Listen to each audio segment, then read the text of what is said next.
Okay, so good morning. Ngayon, 10:30. So, ito yung indoor nursery natin. So, ayan. Ito, ita-transplant ko na to sa, bukas. March 8. Ito yung red crystal, Scamanders. 12 days. So, 12 days tayo mag-transfer. So, nagtanim ako kahapon, March 6. Kasi ito yung last na tanim ko, March 1. So, yung next is March 6. Every 5 days. Ayan, nag-crack na sila. March 7 ngayon, guys.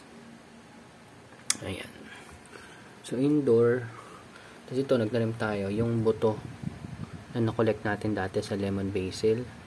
So, nagtanim ako ng 4. So, sa tissue lang siya. Tapos ngayon, tinransplant na natin sa foam. So, hindi siya katulad nung buto ng basil na nabili ko dati na matagal bago mag-germinate. Ito mabilis lang. Hindi ko sure anong pinagkaiba. Siguro dahil fresh pa itong mga buto. So, ito naman, mga cuttings. Ayan, ng 6 cuttings ng Thai basil. Ito, cuttings ng sweet basil nung 4. Ayan, 4. So, tingnan natin after 10 days kung may ugat na to.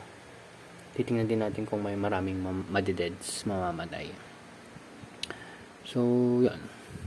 Pag naging okay naman siya dito, pwede mag-go ulit tayo ng cuttings for lemon basil. So, meron tayong sweet, lemon, tsaka Thai basil. Siguro tig 24. Tig 24 sila. Yan. Yun yung ginagawa natin dito. So, every 2 times ako mag-saw dito, may lalabas. So, yung mga tatlong lanes lang ng lettuce na lalagay ko dyan. So, 6 or 5 seedlings ang ginagawa ko. So, yung iba, bakante lang. Ayan. Pero tinatakpan natin para hindi puntahan ng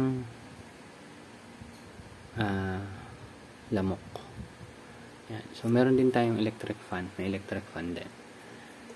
Para lang medyo tumibay yung stems nila. Ayan. So, hopefully okay na to. Pag tinransfer ko bukas, medyo maliit pa yung sa dulo. Pero, sabay-sabay ko silang nare-release. Tapos, ayan.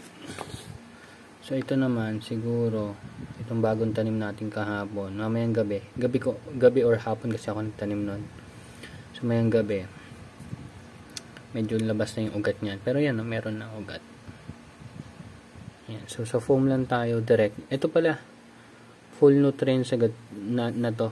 Itong solution na nandito. Yung dito naman, since cutting sila, tubig lang yan. Na napasingaw yung chlorine. Katulad ng ginagawa natin sa rooftop. Ngayon, medyo konti lang sila pero mas organized. Medyo organized na tayo ngayon. Ayun. Sige. Akit pa ako. Tingnan ko yung mga lamang ko doon. Kasi nagbabago rin tayo ng diskarte doon. Yun lang. Bye-bye.